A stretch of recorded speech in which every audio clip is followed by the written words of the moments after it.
उन्हाळा सुरू झाला आणि बाजारात कैऱ्या दिसू लागल्या, की पहिल्यांदा इच्छा होते ती कैरीचं पन्हं बनवण्याची. आज तेच बनवूयात. कैऱ्या 2 शिट्ट्या देऊन उकळून घेतल्या.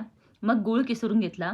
मग उकळलेल्या कैऱ्या गार झाल्यावरती त्याचा दळ काढून घेतला आणि मग हा सगळा गर आपण मिक्सरमधून काढून घ्यायचा म्हणजे स्मॅश होईल छान.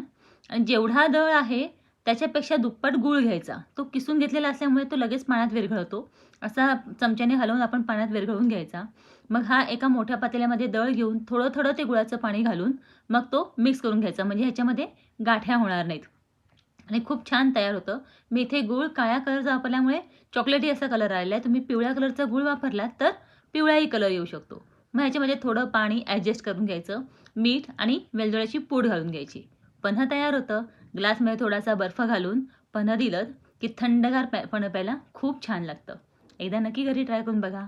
रेसिपी आवडल्यास लाईक, शेअर आणि सबस्क्राईब करायला विसरू नका. बाय.